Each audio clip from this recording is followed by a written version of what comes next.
من الشيطان الرجيم بسم الله الرحمن الرحيم الحمد لله رب العالمين الرحمن الرحيم مالك يوم الدين إياك نعبد وإياك نستعين اهدنا الصراط المستقيم صراط الذين أنعمت عليهم غير المغضوب عليهم ولا الضالين آمين اللهم صل على سيدنا محمد وعلى آل سيدنا محمد كما صليت على سيدنا إبراهيم وعلى آل سيدنا إبراهيم وبارك على سيدنا محمد وعلى آل سيدنا محمد كما باركت على سيدنا إبراهيم وعلى آل سيدنا إبراهيم في العالمين إنك حميد مجيد سبحان ربك رب العزة عما يصفون وسلام على المرسلين الحمد لله رب العالمين. Donc la première partie, j'ai ramené ma montre, je pense. Ah, elle est là. Alors, il y a une partie théorique, partie à la fin, la conclusion et la mise en pratique de ces enseignements qu'on va voir. Et après, la dernière partie du développement personnel. Ok. وعن سيدنا جابر ابن سمرة أنه صلى الله عليه وسلم مسح خده قال فوجدت ليده بردا وريحا كأنما أخرجها من جؤنة عطار. Alors, ça c'est l'aspect physique de Sayyidina Muhammad sallallahu alayhi wa sallam. Alors, vous avez la page, une photo s'il faut, la page 78. Voilà, barakallahu fi. Au milieu, de son côté, Jabir ibn Samura rapporte ceci, l'envoyé de Dieu, sallallahu alayhi wa sallam, ayant essuyé sa joue, j'ai senti sur sa main une fraîcheur et une odeur agréable. D'accord? Comme s'il venait de la faire sortir du panier d'une parfumerie. Alors, qu'est-ce que je répète, de son côté, Jabir ibn Samura rapporte ceci. L'envoyé de Dieu, sallallahu alayhi wa sallam, ayant essuyé sa joue, d'accord, j'ai senti sur sa main une fraîcheur et une odeur agréable, comme s'il venait de la faire sortir du panier d'une parfumerie. Ça, on va la mettre en pratique après. On va voir comment. Parce que na'udhu billahi an nakuna mimman yaquluna ma la yaf'alun. L'imam Al-Ghazali, il avait un problème avec ses savants qui n'œuvrent pas. Les ulama al-amilun. La langue arabe est composée ilm est très très intelligente. A-li-ma. A-mi-la. C'est la même racine. Donc il y a les paroles qui ne sont pas appliquées n'ont pas de valeur. Et l'action qui n'a pas de valeur, qui n'a pas de fondement théorique, n'a pas de valeur. Est-ce que c'est clair? C'est la même racine. Un arbre un arbre fruitier bénéfique doit être fondé sur les deux choses, action et la parole, la réflexion, les deux. Nous, on est dans le stress. Pourquoi? Il n'y a pas de réflexion. Je cuisine, je prépare à manger, je prépare... Ça, c'est une machine. Robot, ça. Est-ce que c'est clair? Oui. Ça, c'est la source du stress. Oui, c'est ça le stress. Le stress, c'est une action robotique, machinale, qui n'a pas de fondement. Voilà. C'est un arbre, un tronc d'arbre coupé de ses racines, jeté par terre. Il n'y a pas de sens, d'accord? Donc là aussi, on essaye après, Inch'Allah. Ça, c'est facile, hein, la mise en pratique. Il y a des niveaux, mais là, déjà, c'est une phase. C'est une phase, on va voir. Donc, l'envoyé de Dieu ayant essuyé sa joue, j'ai senti sur sa main une fraîcheur et une odeur agréable, naturelle, attention. À part le muscle, il aimait beaucoup le parfum, Sayyidina Muhammad, comme s'il venait de la faire sortir du panier d'une parfumerie. Deux choses dans la main de Sayyidina Muhammad, c'est quoi? Deux choses. Ici. La fraîcheur et le parfum, l'odeur. قال غيره مسها بطيب أم لم يمسها. Attends, il ajoute aussi, c'est un parfum naturel. Alors, un autre disait qu'il ait touché le parfum ou non. Qu'il ait touché le parfum ou non. Même s'il ne touche pas le parfum, sa main dégage ce parfum. D'accord?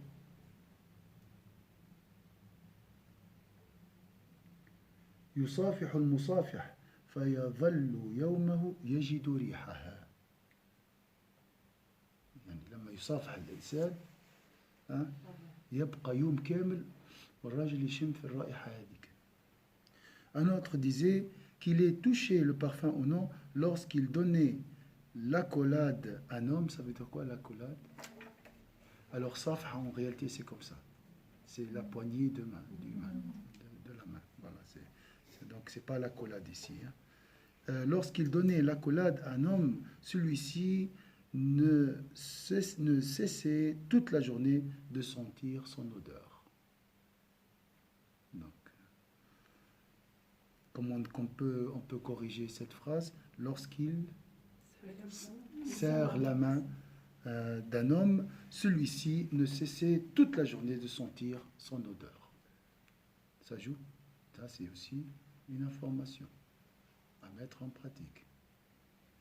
D'accord? Donc, quelqu'un prend les notes des points, après, Inch'Allah, on va les noter. Et arrêtez-moi avant 10 minutes, Inch'Allah. Donc, à 10h05. فيظل يومه يجد ريحه ويضع يده على رأس الصبي فيعرف من بين الصبيان بريحها.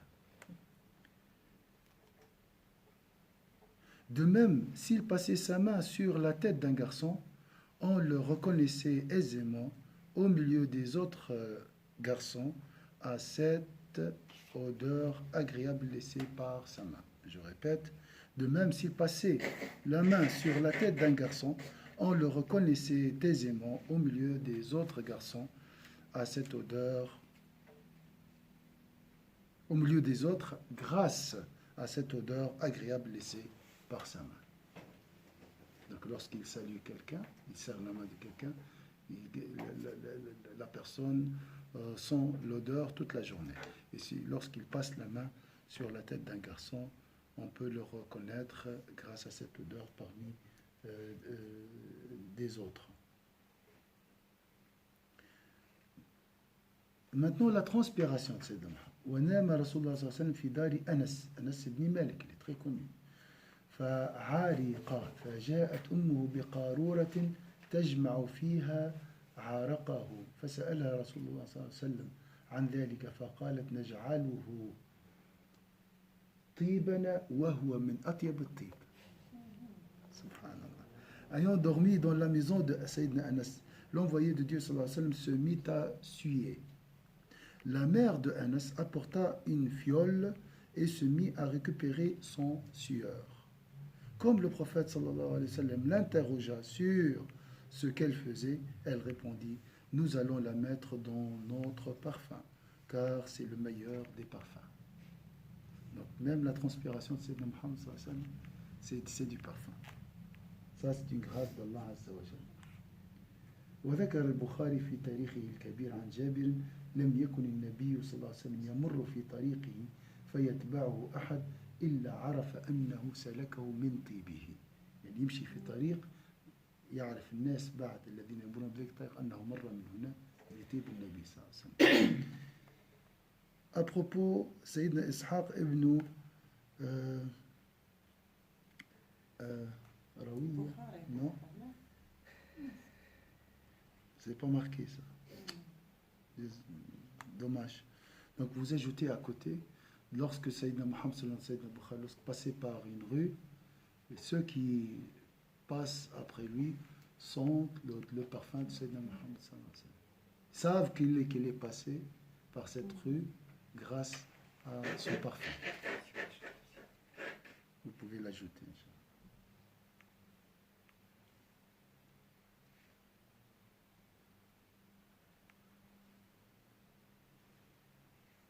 ذكر إسحاق بن راهويه أن تلك كانت رائحته بلا طيب.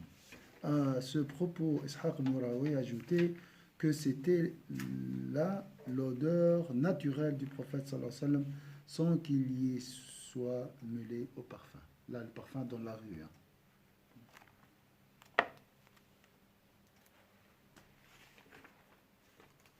وروى المزني والحربي عن جابر أردفني النبي صلى الله عليه وسلم خلفه فالتقمت خاتم النبوة بفمي فكان ينم علي مسكا.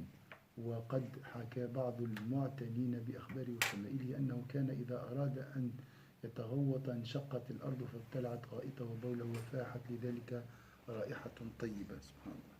De même, Al-Muzani rapporte que Jabir disait, le prophète sallallahu alayhi wa sallam m'ayant pris en croupe, j'ai embrassé le sceau de la prophétie, Khatam al-Nubuwwah, en haut de son dos, et j'ai senti l'odeur du musc qu'il dégageait. Donc il a embrassé. Voilà, ça c'est aussi une information. Certains parmi ceux qui collectionnaient ces traditions et les récits de sa vie rapportent même que lorsque le prophète sallallahu alayhi wa sallam voulait faire ses besoins, la terre se fondait pour engloutir ses sels et son urine. Puis elle dégageait une odeur agréable. وأسند محمد بن سعد كاتب الواقدي في هذا الخبر عن عائشة رضي الله عنها أنها قالت للنبي إنك تأتي الخلاء فلا نرى منك شيئا من الأذى. فقال يا عائشة أو ما علمت أن الأرض تبتلع ما يخرج من الأنبياء فلا يرى منه شيئا. وهذا الخبر وإن لم يكن مشهورا فقد قال قوم من أهل العلم بطهارة هذين الحدثين منه صلى الله عليه وسلم وهو قول بعض أصحاب الشافعي. À ce propos, Sayyidina Muhammad ibn Sa'ad, le secrétaire de Al-Waqidi, rapporte une tradition d'après Sayyida Aïcha, qui a demandé ceci au prophète sallallahu alayhi wa sallam. Tu te retires pour tes besoins et nous ne sentons aucune gêne de ta part. Il lui dit, ô Aïcha, ne sais-tu pas que la terre absorbe ce qui provient des prophètes, si bien qu'on n'en voit rien? Même si cette tradition n'est pas très célèbre, certains savants, disciples de l'imam Shafi'i, soutiennent que le prophète sallallahu alayhi wa sallam n'était pas souillé par les deux déjections de son corps. C'est aussi ce que rapporte le Malikite Abu Bakr ibn Sabiq dans son ouvrage Al-Badi'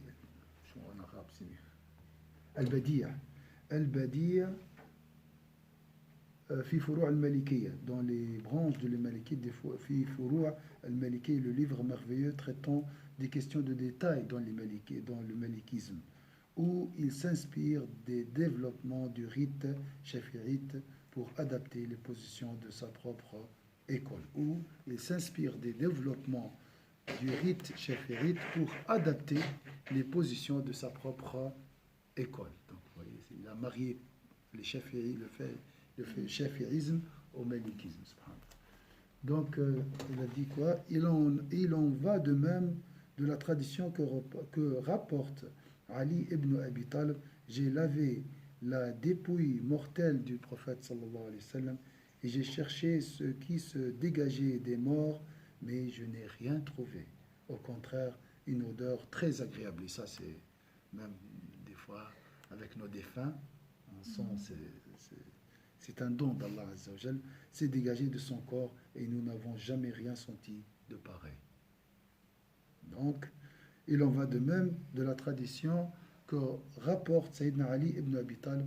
J'ai lavé la dépouille mortelle du prophète sallallahu alayhi wa sallam, j'ai cherché ce qui se dégageait des morts, mais je n'ai rien trouvé. Au contraire, une odeur très agréable s'est dégagée de son corps et nous n'avons jamais rien senti de pareil. Alors, حكاه الإمام أبو نصر ابن الصباغ في شامله. وقد حكى القولين عن العلماء في ذلك أبو بكر بن سابق المالكي في كتابه البديع في فروع المالكية وتخريج ما لم يقع لهما منها على مذهب من تفاريع الشافعية. وشاهد هذا أنه صلى الله عليه وسلم لم يكن منه شيء يكره ولا غير طيب.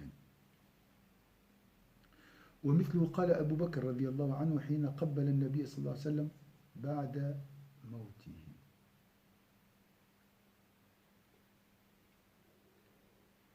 C'est pas marqué ici.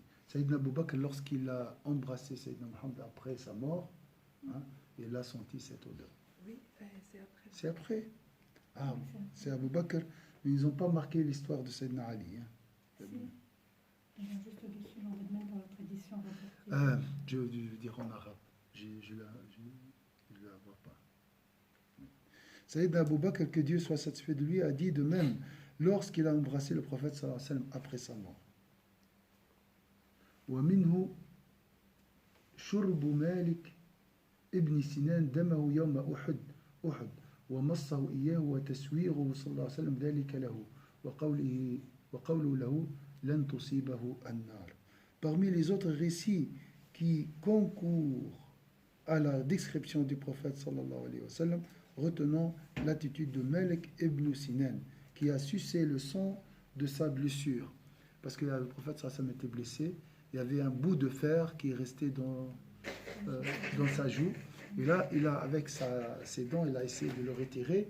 Il a profité de sucer le sang du prophète sallallahu alayhi wa sallam. Mais le prophète l'a laissé. Il lui a permis ça. On sait, le sang est haram, on ne doit pas. Mais le sang du prophète sallallahu alayhi wa sallam est particulier. Après en avoir obtenu la permission, il a dit ensuite, le feu ne le touchera jamais.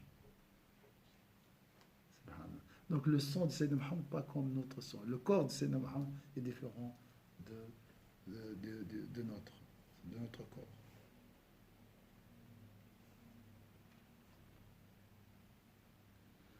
ومثله شرب عبد الله بن الزبير دم حجامته فقال عليه السلام ويل لك من الناس وويل لهم منك ولم ينكر عليه وقد روي نحو من هذا عنه في امرأة شربت بوله فقال لها لن تشتكي وجع بطنك أبدا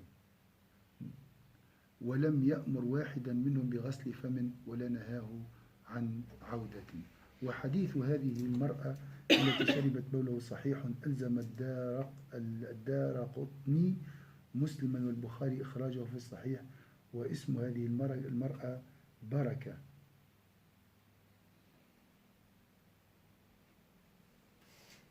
هذه المرأة تزوجها النبي صلى الله عليه وسلم واختلف في نسبها وقيل هي أم أيمن وكانت تخدم النبي صلى الله عليه وسلم. قالت وكان لرسول الله صلى الله عليه وسلم قدح من عيدان يوضع تحت سريره يبول فيه من الليل فبال فيه ليلة ثم افتقده فلم يجد فيه شيئا فسأل بركة عنه فقالت قمت وأنا عطشانة فشربته وأنا لا أعلم. روى حديث ابن جريج وغيره. وكان النبي صلى الله عليه وسلم قد ولد مختونا مقطوع السرة ولدته نظيفا ما به قذر. Donc il y a même quelque chose qu'on ne peut pas imaginer, subhanallah, le prophète sallallahu alayhi wa sallam est pur et propre.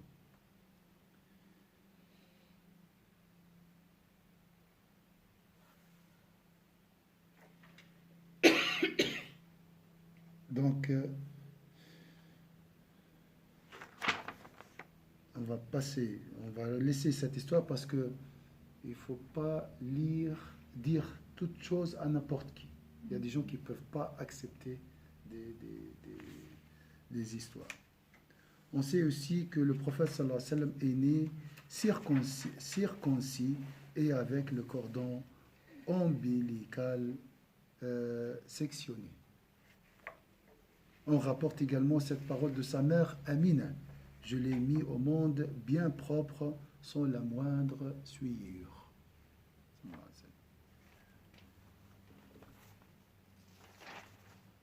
وعن سيدة عائشة رضي الله عنها ما رأيت فرج النبي صلى الله عليه وسلم قط. وعن علي رضي الله عنه أوصاني النبي صلى الله عليه وسلم لا يغسله غيري فإنه لا يرى أحد عورتي إلا طمست عيناه. وفي حديث عكرمة عن ابن عباس رضي الله عنهما أنه صلى الله عليه وسلم نام حتى سمع له غطيط فقام فصلى ولم يتوضأ. قال عكرمة كان محفوظا. Donc ça c'est les particularités du prophète sallallahu alayhi wa sallam. Quant à sa grande pudeur qui est liée à la propreté, la pureté, son épouse Aïcha a dit je n'ai jamais vu le sexe de Sayyidina Muhammad sallallahu alayhi wa sallam. De son côté, Ali a dit le prophète sallallahu alayhi wa sallam m'a recommandé de ne laisser voir son corps à aucun autre que moi après sa mort, car m'a-t-il dit tout homme qui verrait ma nudité perdrait la vue. Quant à sa pureté encore, Ikrima rapporte d'après Ibn Abbas que Dieu soit satisfait de lui, une fois le prophète sallallahu alayhi wa sallam était tombé dans un profond sommeil au point qu'on entendait le bruit de son souffle. Puis il se leva, priait sans faire ses ablutions mineures. Et Ikrima d'ajouter, c'est parce que le prophète sallallahu alayhi wa sallam était préservé. Donc ça, c'est des particuliers chez le prophète sallallahu alayhi wa sallam. Alors, vous avez l'heure? C'est quelle heure? 59. 59, ok. On laisse le prochain chapitre la prochaine fois, Inch'Allah. Alors, les informations qu'on a vues aujourd'hui, c'est quoi? Physique, ça concerne l'odeur, la fraîcheur. Tout est propre chez le prophète. La sueur. Alors, quelle est la mise en pratique de tout ce que vous avez vu? Peut-être, Zara, tu as marqué des remarques. Alors, non, j'ai pris. J'ai oui. suivi le. Qu'est-ce que tu as marqué? Ce que j'ai marqué. C'est tout d'abord que le prophète a une odeur naturelle qui dégage à son contact, en fait. Si on serre la main. Naturel. Parfum, hein? Oui.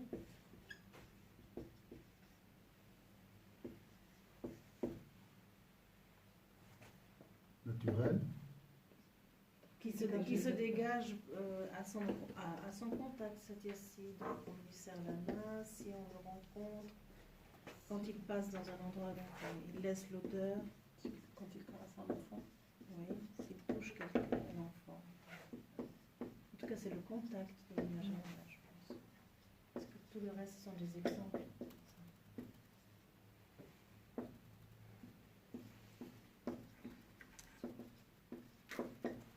Quand D'accord. il serre la main, Serre la main.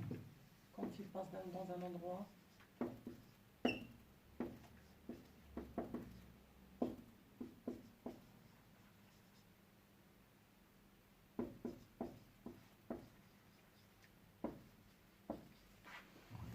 C'est son corps, en fait, qui dégage cette odeur. Parce que quelqu'un a pu embrasser le seau, donc la marque qu'il a sur son épaule. Après, il y a les liquides biologiques qui se dégagent de lui. Un compagnon.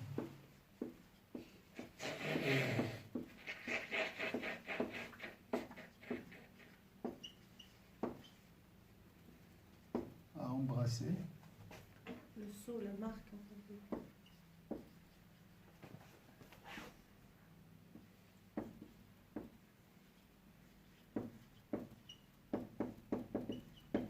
Ici. Donc là, il a senti aussi cette odeur. Les liquides biologiques, la sueur, le sel, La l'urine, sueur. sel, l'urine. Non, ils n'ont pas d'odeur. Le contraire, c'est des.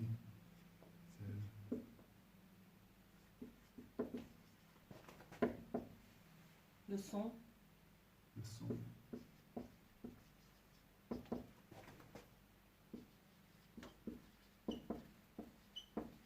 Agréable.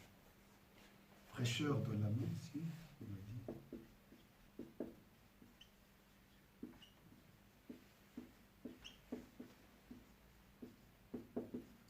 on a vu aussi que son sang il protège les gens de l'enfer Oui. et des maladies.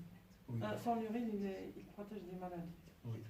Maladie, là, le son aussi, agréable.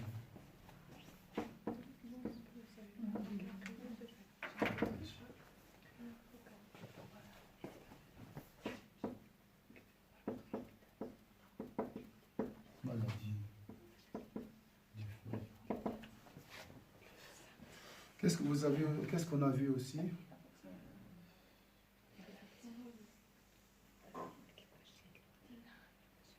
Ça dépouille aussi. Oui. Ils ont fait la toilette. Ça Il a dépouille. dégagé une odeur. Oui. Celui qui a Ça dépouille. Ça dépend, ouais. Les parfumés.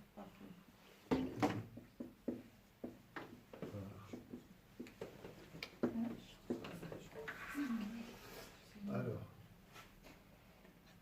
comment mettre tout ça en pratique? Dans quelles circonstances? Voilà, nous avons une journée devant nous. Comment penser à ça?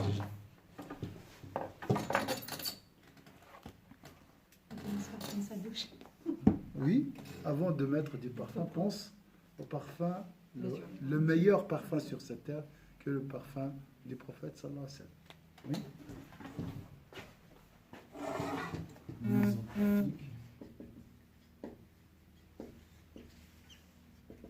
Comme ça, tu penses toujours au prophète sallallahu alayhi wa sallam.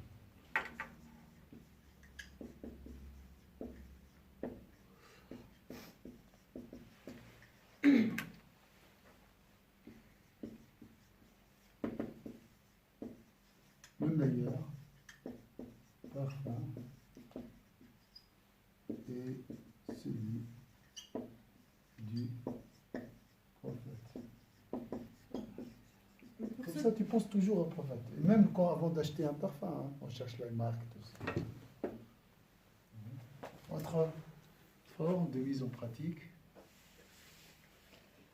Le parfum qu'il dégageait aussi, est-ce que c'est pas comment dire, aussi un rappel par rapport à l'au-delà et aussi donc la sensation toujours de pureté qui émane de lui. Donc nous on peut, je veux dire, c'est une ben oui, ça nous rappelle en fait, je veux dire, Oui, ça nous rappelle la pureté. oui, c'est-à-dire la pureté, le paradis, en fait. Oui. Et la proximité de Dieu aussi. Dieu aime le parfum. La pureté, Mais je sais pas. la proximité. Oui. Parce que, subhanallah, on met le parfum, mais des fois, pas, avec quelle intention?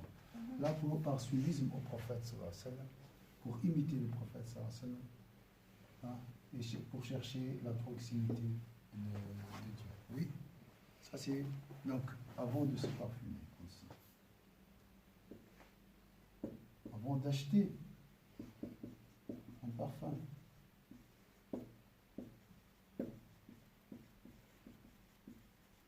C'est ça le modèle à suivre, modèle d'excellent à suivre. Mais avant de passer vraiment à parler du parfum, juste notre parfum corporel, notre odeur corporelle, Oui.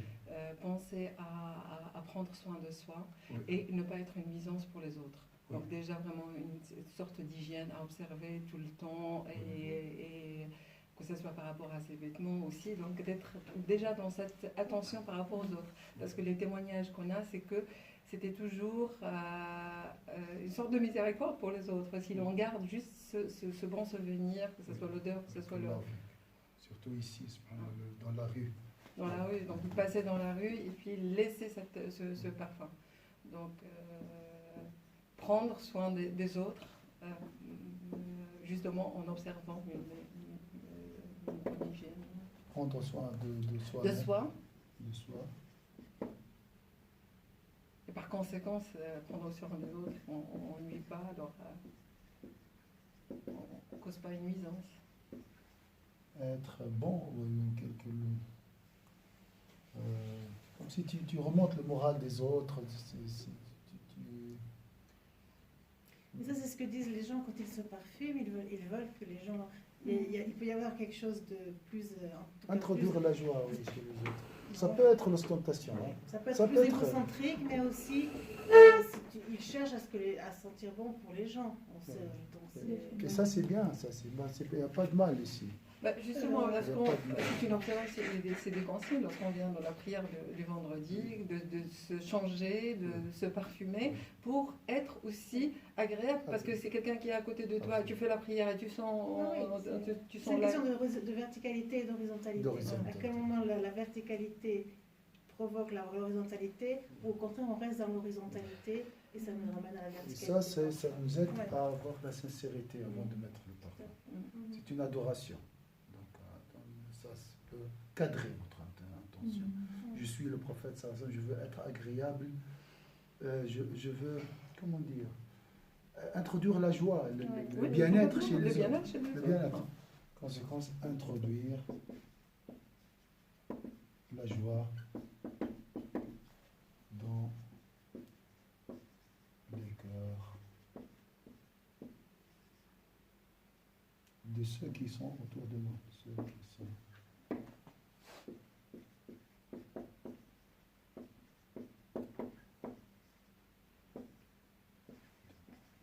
Parce qu'il arrive aussi au contact de certaines personnes, quand tu as un parfum qui sent bon, ben, tu peux avoir un commentaire, oui, ça sent bon, c'est très très bon. Et donc c'est une sorte de joie que tu De joie, as, oui. parce que c'est... Toujours le bien, toute chose bonne est mêlée à un mal, toujours. Ça, il faut bien comprendre ça. Le bien intégral n'existe pas, on a dit ça plusieurs fois. Donc, une bonne intention peut dériver. Tout ça, toujours. Donc, il faut, avec cette intention, avec cette compréhension, avec le suivisme du professeur, tu gardes, Inch'Allah, cette sincérité. Non, je fais ça avec cette intention, pour cet objectif. C'est ça. Regardez cette... Mais il ne faut pas vraiment avoir peur de tout et ne rien faire de bien parce qu'on a peur de faire du mal. Non, ça c'est de l'extrême aussi, c'est un déséquilibre. Et juste- Donc là, la question des parfums dans la tradition par rapport homme-femme, si tu as l'intention d'attirer les gens, on a parlé de ça.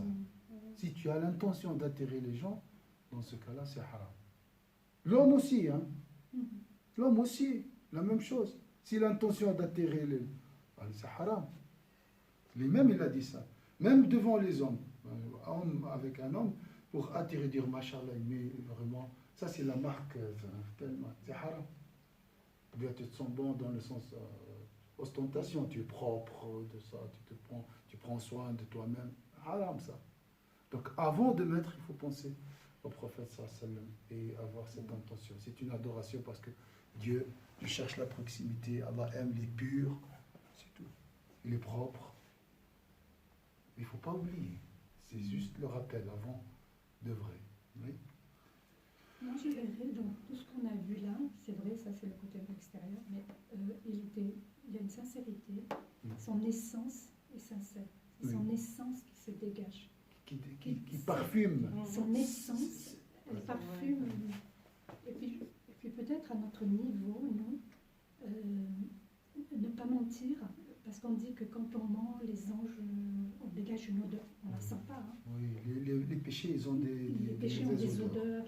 Donc le fait aussi peut-être de ne pas mentir, enfin mentir, d'être sincère, d'être pur aussi. C'est la pureté. Pureté et proximité de Dieu. Pureté, propreté. Oui, mais c'est comme le... C'est pour ça que le prophète Sassan, il a dégagé son Sans sang, rien d'avoir, tout, enfin, même c'est son pas- urine, tout. Il n'y avait aucun péché en lui. Enfin, il y avait- Bien dit. Donc, son essence, l'essence est belle, parfumée. Et je pense que, par exemple, si on prend le hadith concernant la question du jeûne et que la laine, c'est comme le muscle auprès de Dieu, on a cette vision que plus tu as la proximité de Dieu, plus en fait tu es parfumé. Donc je veux dire, c'est vraiment cette proximité, cette approche vers Dieu qui fait que le parfum t'est rendu. C'est une forme de la spiritualité finalement. Je veux dire, il faut le voir aussi comme ça. Donc le souffle, un beau souffle spirituel, si je puis dire, dégage un Dégage un bon parfum dans le monde invisible, c'est vrai. Voilà.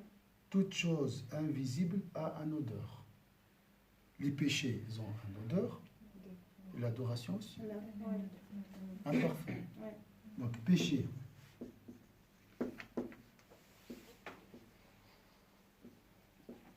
Mauvaise odeur. Adoration. Une notion de fraîcheur qui est là. Parce Oui. que la fraîcheur, justement, c'est aussi cette capacité, enfin, ça a un rapport aussi avec la pureté, la continuité, mais cette capacité de renouvellement qu'il y a et que tu peux donner aux autres aussi. Oui. L'apaisement, c'est ça, la fraîcheur. Apaisement, le feu, c'est l'agressivité. Et la fraîcheur, c'est le calme. Ce qu'on sent à la Mecque, quand on va danser, on sent par exemple quand on fait tawaf, tu sens ce souffle frais autour de toi. Fraîcheur, oui, c'est vrai. Et aussi, on dit que Cheikh Omar Farouk Abdallah, il dit la beauté, c'est le parfum de la vérité. يعني الجمال عطر الحقيقة. Il n'y a pas une haqiqa seule. Alors, la beauté. La beauté, c'est le parfum de la vérité.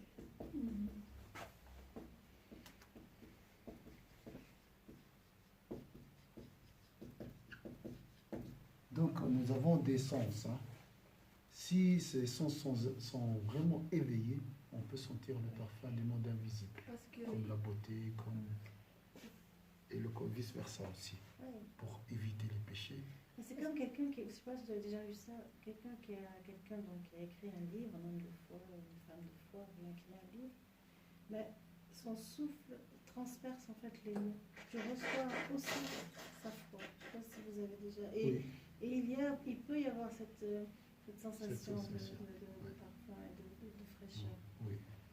Et c'est question de sensibilité. Hein. C'est question de sensibilité. Il y a des gens qui sont très sensibles aux l'odorat qui est très très très fort. La même chose aussi.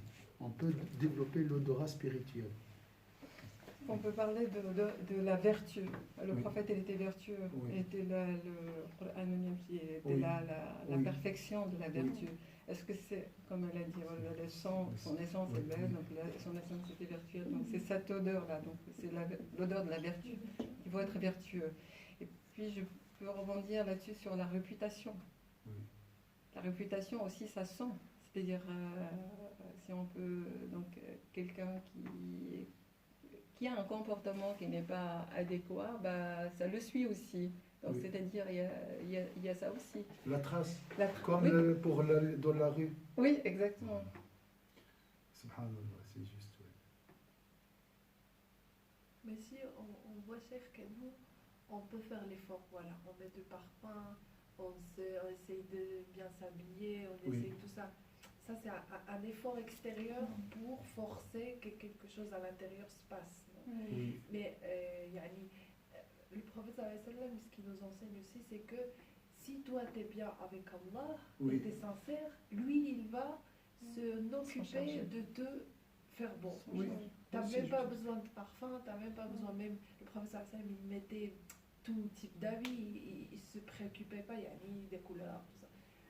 Tu vois ce que je veux dire? Naturellement, ça vient. Oui, c'est vrai, on commence par le cœur, voilà. On commence par les sens normalement. Si on veut dégager cette odeur spirituelle, on doit commencer par les sens. Mais en attendant aussi, on peut traiter les symptômes. Ça, on le fait aussi. Les choses ne vont pas Voilà, les deux. Mais subhanallah, lorsque tu es heureuse intérieurement et tout, tu vas mettre des jolis habits, du parfum, tu nettoies ta maison, tu prépares à manger à l'heure, tout. Voilà, ça c'est aussi, tout émane du cœur. Le cœur, c'est le régent, d'accord? On a parlé de ça. S'il est bien, hein, donc tout le corps est bien. Si le corps rompu. Alors. Je me suis toujours demandé l'odorat, tu sais, qu'on fait quand on regarde, enfin, qu'on peut faire quand on regarde son miroir et qu'on demande la beauté à Dieu. En fait, ce qu'on demande à Dieu, c'est une beauté spirituelle, c'est pas la beauté vraiment, ou bien c'est vraiment. Oui, on demande la bonté intérieure. La beauté intérieure. La beauté intérieure. Quand tu as embelli ma construction, embelli mon fort intérieur. Oui, c'est juste. Voilà. Donc ça, c'est essayer de noter ça, mettre ça en pratique, parce que ça, on touche les parfums, on prend des grandes ablutions, des fois, penser à la transpiration, des fois on transpire. Donc c'est quotidien, il faut mélanger la beauté de Sayyidina Mohammed avec notre vie, à notre vie, d'accord? Il ne faut pas juste la laisser ça. Et voilà, pour Zahra Ouada qui m'ont fait, nous, la toilette rituelle, pensez aussi à ça. Pensez à là. Toujours, il faut vivre deux mondes. Notre monde et le monde des prophètes, ça, c'est comme s'il est à côté de toi, tu vois, toujours. Quand tu manges, le prophète mange. Quand tu portes des habits, le prophète portait des habits. Quand tu mets du parfum, le prophète mettait Je m'excuse, même si tu vas dans le petit endroit, petit coin, tu penses à ça aussi. Le prophète, partout. Hein, c'est un modèle excellent à suivre. D'accord? Mais là, on parle de tout ça. Le son aussi, pense au son du prophète, ça. Et avec, bien sûr, ces approfondissements. Le développement personnel. 5 minutes.